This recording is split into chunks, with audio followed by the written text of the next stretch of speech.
अंतर यात्रा का ये सूत्र है। अंतर यात्रा प्रारंभ होती है इस बोध से कि तुम मात्र शरीर ही नहीं हो, शरीर से बहुत अधिक हो। बात बड़ी सीधी है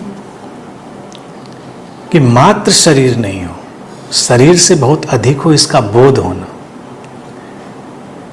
व्यक्ति तो शरीर भी है और शरीर से बहुत अधिक भी है, लेकिन शरीर से कई बार इतना ग्रस्त हो जाता है व्यक्ति कि उसकी दृष्टि शरीर के पार ही नहीं जाती और वो शरीर की जो भी इच्छाएं, वासनाएं और शरीर की जो प्रवृत्तियां हैं उनमें ही उलझ कर रह जाता है। तो जो शरीर के तल पर ही पूरी तरह उलझा है, तो शरीर तो एक मशीन है, वो मशीन के तल पर ही उलझा है। मशीन या शरीर जो शरीर से ज़्यादा है उससे विरोधी नहीं है, लेकिन कहीं भी रुक जाना वो हमको आगे नहीं ले जाता, हमको उस हमारे जो संभावित स्वरूप है उस तक नहीं ले जाता।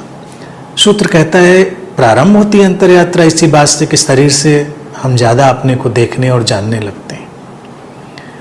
शरीर से अधिक का बोध जैसे ही व्यक्ति को पैदा होता है, उसके अंदर अलग किस्म की प्यास पैदा होती है, उसके अंदर अलग किस्म की आकांक्षाएं और अभिप्साएं पैदा होती हैं, क्योंकि शरीर तो बहुत सामान्य बातों से संतुष्ट हो जाता है।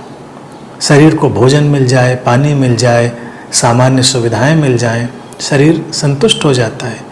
और शरीर के यंत्र की ही अगर बात करी जाए तो हम अगर सेक्स और उसका जो मनोरंजन है, एंटरटेनमेंट है, तमाम तरह का उसको भी लाएं तो शरीर मन की वो जो यात्रा है वो भी बहुत दूर तक की नहीं है और उससे भी व्यक्ति एक बार आकर ठहरता है, रुकता है, उसके अंदर निराशा पकड़ती है। अब जैसे केवल काम वासना है, वो शरीर का हिस्सा है, यांत्रिक हिस्सा है। तो जब हम शरीर के तल पर काम वासना में भी प्रवेश करते हैं तो वो शरीर की यांत्रिकता का एक हिस्सा है। काम वासना भी इसीलिए बहुत दूर तक नहीं ले जाती, व्यक्ति को एक बिंदु पर आकर निराशा पकड़ने लगती है, क्योंकि हम यंत्र से व्यवहार कर रहे हैं।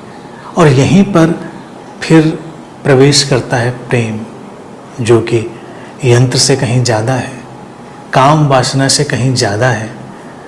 प्रेम हमको विस्तार देता है, एक्सपेंशन देता है, इसीलिए प्रेम की इतनी चाह है। फिर करुणा वो और बड़ी घटना है, जब हम प्रेम की सीमाओं को विस्तृत कर देते हैं तो करुणा में वो चीज़ बदल जाती है। वो शरीर की जो हमारी सीमाएं हैं उनको और विस्तृत कर देना है।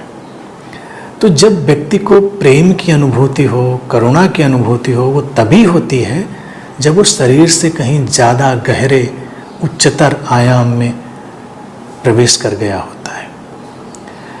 शरीर का सीमाओं में बंधा हुआ जो बोध है वही व्यक्ति को यांत्रिक बनाता है और यांत्रिकता ही उसको पीड़ा देती है। इसीलिए एक बड़ी अजीब सी घटना है कि जैसे अगर हम काम वासना का ही उदाहरण लें तो व्यक्ति का एक प्राकृतिक आकर्षण भी है, नैसर्गिक आकर्षण भी है, नेचुरल अट्रैक्शन भी है, लेकिन हर काम वासना का कृत्य व्यक्ति को थोड़ा सा सीमित भी करता है, उसको निराश भी करता है। शारीरिक तौर से उसको अच्छा लगता है, लेकिन अंदर कहीं उसके कोई निराशा पकड़। इसीलिए हर जगह काम वासना को लेकर व्यक्ति के अंदर किसी न किसी प्रकार का अपराध बोध पकड़ता गया। उस अपराध बोध को धर्मों ने जब टैप किया तो उन्होंने शोषण शुरू कर दिया, तमाम बातें उसके ऊपर फैलाकर।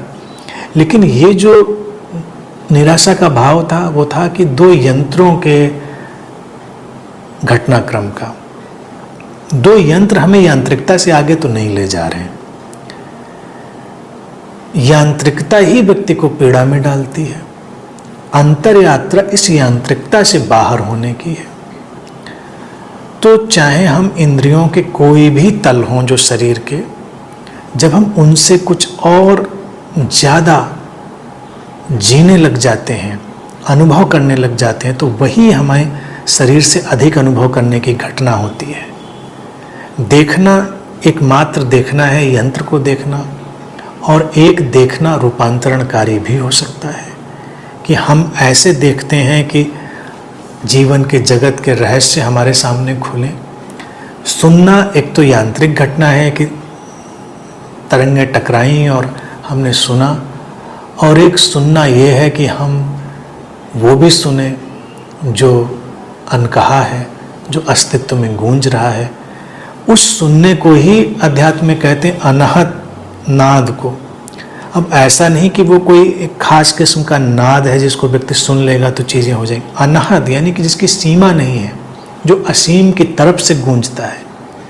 हर इंद्री का एक यही क्रिटिकल पॉइंट है जहाँ पर वो अपनी यांत्रिकता को ट्रांसेंड कर जाती है, लांघ जाती है।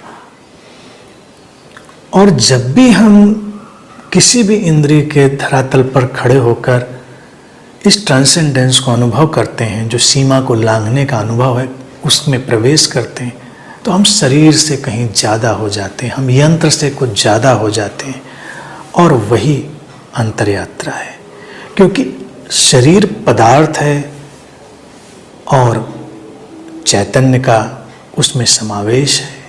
चैतन्य ही क्रिस्टलाइज होकर शरीर बन गया है, और शरीर ही अपनी सूक्ष्मता में, अपनी ओरिजिनलिटी में, अपने मौलिक रूप में चैतन्य है। तो उनका अपना एक अंतर संबंध है। इसीलिए हमारा होना अपने में बहुत अद्भुत इसलिए है कि ये पदार्थ और चैतन्य का मिश्रण है। यांत्रिकता और गैर यांत्रिकता का, लोकल और नॉन लोकल का, सीमा और असीम का अद्भुत समन्वय।